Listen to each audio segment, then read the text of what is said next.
संस्कृती म्हणजे देशाचा मान असतो, कारण देशाला मान मिळवून देणारी ही संस्कृतीच असते, अशी भावना सांस्कृतिक कार्य राज्यमंत्री फौजिया खान यांनी व्यक्त केली.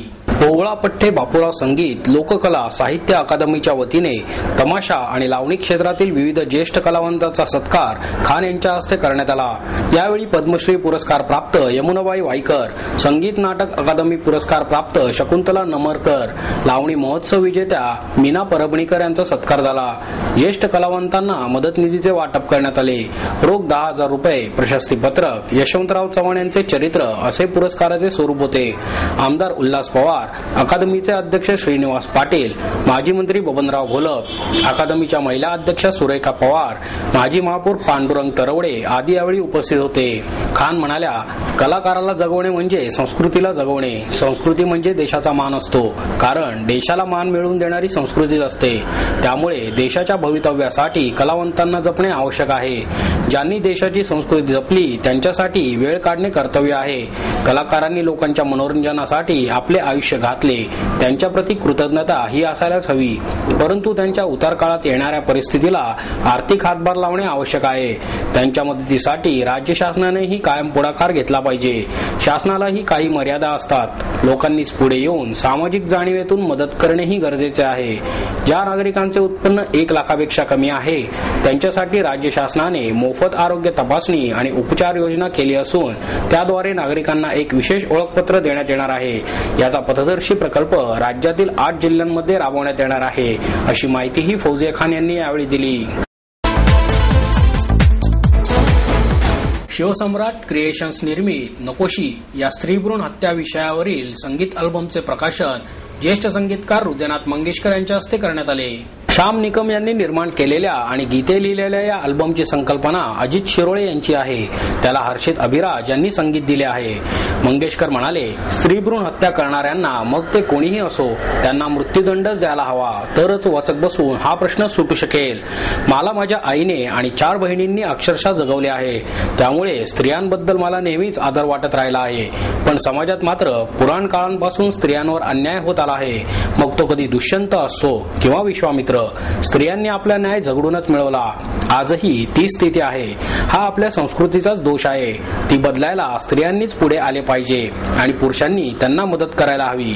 ज्येष्ठ समाज कार्यकर्त्या विद्या बाळ, ज्येष्ठ दिग्दर्शिका सुमित्रा भावे, ज्येष्ठ अभिनेत्री लीला गांधी तसेच प्रसन्न ऑटिझमच्या अध्यक्षा पद्मजा गोडबोले यांचा प्रातिनिधिक सत्कार यावेळी करण्यात आला. भ्रूण हत्येचा प्रश्न ऐरणीवर येण्याचे कारण बाईकडे बघायचा समाजाचा दृष्टिकोन चुकीचा असल्याचे विद्या बाळ यांनी सांगितले. त्या म्हणाल्या, मुलगा मुलगी समान आहेत, हे दोन्ही माणसेच आहेत. ही आपली मानसिकताच नाही, त्यामुळे हे प्रश्न उभे राहत आहेत. चित्रपट सर्वमान्य नव्हते. त्यावेळी अभिनेत्रींकडे पाहायचा दृष्टिकोन वेगळा होता. त्याचा खूप त्रास झाल्याचे लीला गांधी यांनी सांगितले. नंतर मिळालेल्या व्ही शांताराम आणि फाळके पुरस्काराने मात्र कामाचे सार्थक झाल्याची भावना त्यांनी व्यक्त केली. ऑटिझमसाठी काम करणाऱ्या पद्मजा गोडबोले यांनी आपल्या शाळेत मुलींना पाठवायची पालकांची मानसिकता नाही असे सांगितले. सुमित्रा भावे यांनी स्त्रीमध्ये धैर्य जागवण्याचा प्रयत्न केला पाहिजे असे सांगितले. माध्यमात मांडलेल्या गोष्टींचा नक्कीच प्रभाव पडतो. त्यामुळे आमच्या चित्रपटातील स्त्री नेहमीच स्वतंत्र व्यक्तिमत्वाची असते असेही त्या म्हणाल्या. सगळे भावंड आणि सगळ्या मुली सगळ्या बायका एकमेकांच्या चेहऱ्याकडे बघत असायचे की काय शिजवायचं आणि ह्याला काय खायला द्यायचं. स्वतः काय खायचा याचा विचार करायचा नाही. पण हा सगळ्यात लहान भाऊ आजारी, अंगात ताप आलेला आहे, पाय भयंकर दुखतोय. त्या पायाला एक छिद्र पडलं. त्या छिद्रात तो एक द्रव वाहतोय. त्याचा गंध सहन नाही करू शकत माणूस. आणि त्याच्यावर थोडस रक्त पण. तो प्रसंग मी आयुष्यात कधी विसरू शकत नाही. कारण त्याला मी आता 5 वर्षाला झालो होतो आणि काहीच खायला नाही आणि मी तर रडतोय. त्याला वयाच्या 2ऱ्या-3ऱ्या वर्षी मी असताना माझ्या आईचं दूध आटलं होतं. पण आईने मला घेतलं, छातीला लावलं आणि माझं दुःख बघून तिला पाना फुटला. आता तो माणूस आपल्या आईबद्दल किंवा स्त्रीबद्दल काय बोलेल. पाना फुटणं त्या वयामध्ये आईचे वय झालेले, मी मोठा आहे, पाना फुटला आणि मी भरपूर दूध प्यायलेलं मला आठवत आहे. आणि आपल्याला आश्चर्य ठेवलं, वयाच्या 8व्या ते 9व्या वर्षापर्यंत आई मला दूध पाजायची. अतिशय कष्ट करून लता मंगेशकर, जिला आता भारतरत्न आपण म्हणतात, ती 60-70 रुपये फक्त कमवायची. 60 रुपये 70 कसले. त्या 60 रुपयामध्ये ही 9 माणसं जगायची. अन्न नसायचं. युद्धाचे दिवस आहेत, सगळं चांगलं अन्न इंग्रज सरकार घेऊन जायचे. तर पिठीचं एक पीठ मिळायचं, पिठी बनायचे त्याला. त्या पिठाच्या पोळ्या कधी व्हायच्याच नाही. म्हणजे फक्त तेल, त्याच्यात थोडंसं तिखट, चवीला एखादा कांदा आणि त्या पिठीची पोळी. हे जायचं नाही मला, कोणालाच जायचं नाही, सगळेच खात होते. पण पुरुषांपेक्षा बायकांनीच जास्ती मोठी चळवळ केली पाहिजे. हत्या मग ती कोणाची असो, मोठ्या स्त्रीची असो, मोठ्या पुरुषाची असो, लहान मुलाची असो, गर्भामध्ये असो अथवा गर्भाच्या बाहेर असो, त्या हत्येला शिक्षा एकच आहे आणि ती म्हणजे मृत्यूदंड.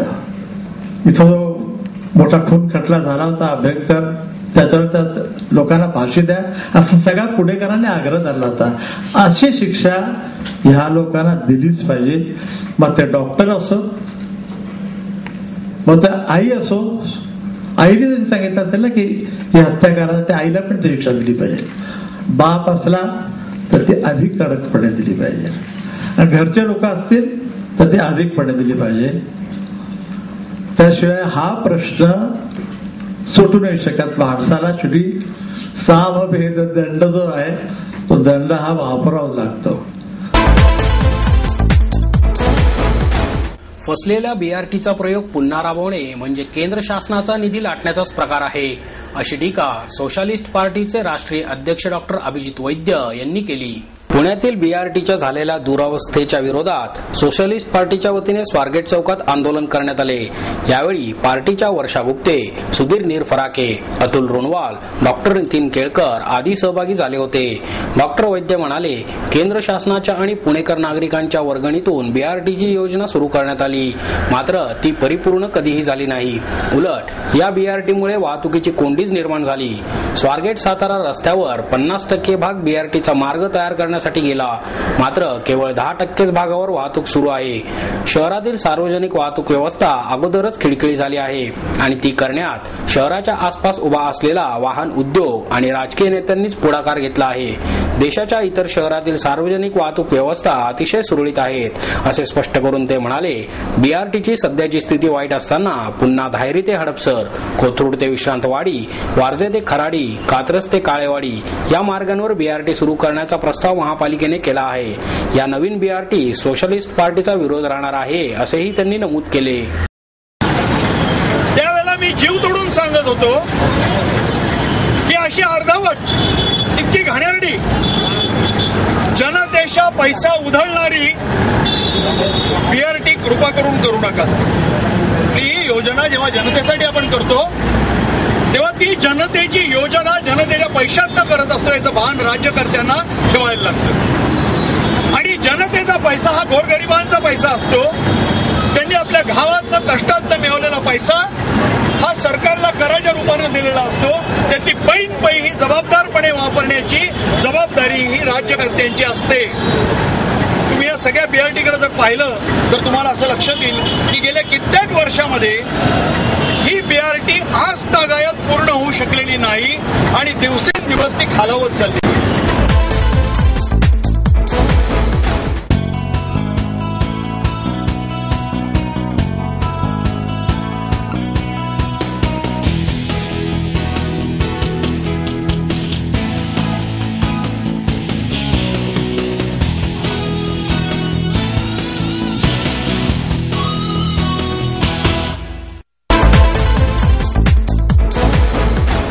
बालगंधर्वांची गायकी पंडित भीमसेन जोशी यांच्या देखील आवडीची होती, असे प्रतिपादन पंडित भीमसेन जोशी यांचे शिष्य आनंद भाटे यांनी केले. वसंत व्याख्यानमालेत गिरिजाबाई गोपाळ साठे यांच्या स्मृतीनिमित्त बालगंधर्व या विषयावर मुलाखतपर गायनाच्या कार्यक्रमात बालगंधर्व चित्रपटाच्या पार्श्वगायनासाठी राष्ट्रीय पुरस्कार प्राप्त झालेले आनंद भाटे यांनी दिलखुलास गप्पा मारल्या. भाटे यांनी आपल्या गायकीने प्रेक्षकांना यावेळी मंत्रमुग्ध केले. भाटे म्हणाले, मला पंडितजींचा आशीर्वाद मिळाला. मी जेव्हा पंडितजींकडे शिकण्यासाठी गेलो तेव्हा त्यांनी काही दिवसांचा वेळ घेतला आणि बाहेर कार्यक्रम करता येणार नाहीत या अटीवर मला त्यांनी शिकवण्यास होकार दिला. पंडितजींनी मला संगीताबरोबर अभ्यासही सुरू ठेवण्यासाठी प्रोत्साहन दिल्याचेही भाटे यांनी सांगितले. पंडितजींकडून बालगंधर्वांची गायकी आणि नाट्यसंगीत तसेच पंडितजींनी संगीत दिलेली गाणी ऐकण्यास मिळाली. भाटे यांनी सुरुवातीला नमन नटवरा, विस्मय तारा ही नांदी, शाम बजाय आज मुरलिया आणि पंडितजींची सखी येर याली पियाबिन या बंदिशी आणि मला मदन बासे हा मोही म्हणा हे नाट्यसंगीत ऐकवले. तसेच भाटे यांनी अनुरेणुया थोकडा तुका आकाशा एवढा हा अभंग देखील या प्रसंगी गायला. नाट्यसंगीताकडे आपण परत चाललोय हे सवाई गंधर्व महोत्सवाच्या निमित्ताने होणाऱ्या गर्दीवरून अनुभवास येते, असेही भाटे यांनी नमूद केले. धरणातील 3 टीएमसी पाणीसाठा पुण्यासाठी आरक्षित करावा अशी मागणी सजग नागरिक मंचाचे अध्यक्ष विवेक वेलणकर यांनी केली. सध्या धरणामध्ये 3.3 टीएमसी पाणीसाठा शिल्लक आहे. त्यातील 1 टीएमसी पाणी शेतीसाठी सोडले जाणार आहे. त्यामुळे जुलै अखेरपर्यंत पाऊस न झाल्यास पुण्यात पाण्याची भीषण टंचाई निर्माण होईल. त्यामुळे पुण्यासाठी 3 टीएमसी पाणीसाठा आरक्षित करावा अशी मागणी विवेक वेलणकर यांनी केली. पुण्याला पाणी पुरवठा करणाऱ्या धरणांमध्ये सध्या 3.3 टीएमसी पाणीसाठा शिल्लक आहे. डिसेंबरमध्ये झालेल्या बैठकीत 19 टीएमसी पाण्यापैकी 8 टीएमसी पाणी पुण्यासाठी राखीव ठेवावे असे आदेश पाटबंधारे विभागाला दिले होते.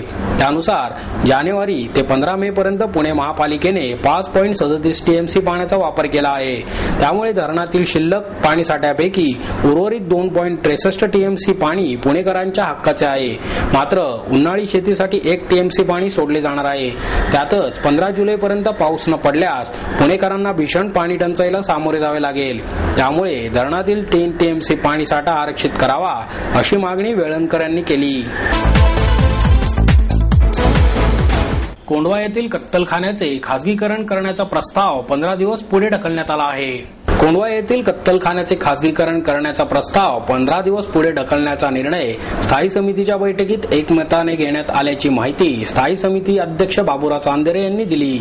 कोंढवा येथे महापालिकेकडून उभारण्यात आलेल्या कत्तलखान्याचे खासगीकरण करण्याचा प्रस्ताव प्रशासनाने समितीसमोर ठेवला आहे. हा प्रस्ताव मंजूर करू नये यासाठी कत्तलखाना विरोधी कृती समिती स्थापन करण्यात आली आहे. या समितीच्या नेतृत्वाखाली विविध संघटनांनी एकत्र येत महापौर आणि पक्षनेत्यांची भेट घेत प्रस्ताव दप्तरी दाखल करावा अशी मागणी केली होती. शहराच्या संस्कृतीला बाधा येणार नाही असे आश्वासन महापौरांनी दिल्याचेही चांदेरे यांनी सांगितले. पावसाळ्यापूर्वी पुणे शहरात पश्चिम विभाग, पूर्व विभाग असे 3 टेंडर आमच्याकडे कार्यक्रम पत्रिकेवर होते. ते मंजूर झाले. दाखल मान्य 2 विषय होते, ते पण आज या ठिकाणी मंजूर करण्यात आलेले आहेत. त्यानंतर कत्तलखान्याचा जो विषय होता तो विषय 15 दिवस आम्ही पुढे ढकलण्यात आला आणि त्या ठिकाणी सर्वसामान्य सभासदांना आम्ही अशी विनंती केली की आपण संबंधित खात्याच्या अधिकाऱ्याबरोबर जाऊन त्या ठिकाणी प्रत्यक्ष पाहणी करून तिथली माहिती घ्या आणि हे विषय करणं योग्य आहे का अयोग्य आहे याच्यानंतर मग आपण चर्चा करू. कारण मी आज सकाळी 8 वाजता त्या ठिकाणी प्रत्यक्ष भेट दिली असता कुठेही तिथं गोमंतक हत्या ही केली जात नाही हे माझ्या त्या ठिकाणी निदर्शनास आलं. परंतु प्रशासनानं जी वास्तू त्या ठिकाणी बांधलेली आहे ती खरोखरीच अप्रतिम वास्तू बांधलेली आहेत. परंतु या ठिकाणी अशी चर्चा केली जाते की एका विशिष्ट ठेकेदारासाठीच ते केलंय का काय, अशा एका विशिष्ट ठेकेदारावर काय कुठे शिक्का मारलेला नाही. पण प्रशासन आम्ही सर्व गटनेते एकत्र बसून त्याच्या जनतेला साजेन असा निर्णय घेण्याचा आम्ही प्रयत्न करणार आहे. आणि याबरोबरचे बातमीपत्र संपलं. पुन्हा भेटूया उद्या याच वेळी. नमस्कार.